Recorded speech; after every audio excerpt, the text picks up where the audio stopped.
আজকে স্টুডেন্ট, আজকে engineering student, আজকে আইটি স্টুডেন্ট, আজকে মেডিকেল স্টুডেন্ট, এরা যদি এদেরকে উনি বেঁধে দেন সময়সীমা,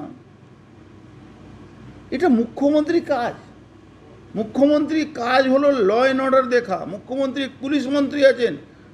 আজকে জেহাদিরা যেরকম কামদুনিতে যেভাবে রেপ করেছিল, মমতা সিআইডি পাঠিয়ে 16 জন পিপি চেঞ্জ করে তাদেরকে ফাঁসি সাজা থেকে বের করে দিল, যেহেতু জেহাদি আছে, অনুপ্রবেশকারী পাকিস্তানি বাংলাদেশে আছে। আজকে সেম এই যারা জেহাদিরা আছে সেই জেহাদিরা বলাৎকার করেছে। মমতা ব্যানার্জি একজন মহিলা হয়ে এই কথাটা কি করে বলছেন? আমি তো বলছি বাংলার এই মুখ্যমন্ত্রী এখন নর্থ বেঙ্গলে গিয়েছেন, তো ওনার নিরাপত্তা দরকার আছে।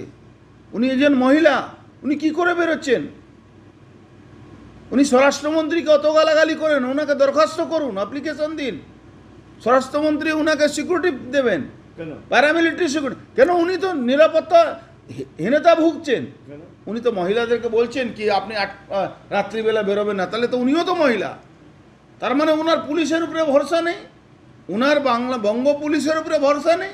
উনি পুলিশ মন্ত্রী, তাহলে ওনার তো নিরাপত্তা কেন্দ্রীয় সরকারের নিরাপত্তা নেওয়া দরকার আছে। কেন মহিলা হিসাবে উনি সুরক্ষিত নয়?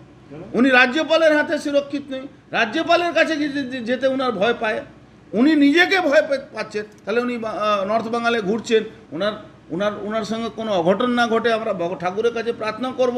আমরা মাননীয় স্বরাষ্ট্রমন্ত্রীকে বলবো ওনাকে নিরাপত্তা দিন, ওখানে পুরো প্যারামিলিটারি একদম কোম্পানি দিয়ে দিন ওনাকে। কেন উনি নিজে নিরাপত্তাহীনতা ভুগছেন। কি মহিলা পশ্চিমবাংলায় নিরাপত্তা নেই, সেই মহিলাদেরকে উনি নিরাপত্তা দিতে পারছেন না, তার জন্যে উনি এই জ্ঞান দিচ্ছেন কি উনি কোনো মহিলা যাতে বেরোতে না পারে। নির্লজ্জ মুখ্যমন্ত্রী, ইমিডিয়েট পদত্যাগ করুন, নাহলে বাংলা মানুষ ঘাড় ধাক্কা দিয়ে ওনাকে তাড়াবে।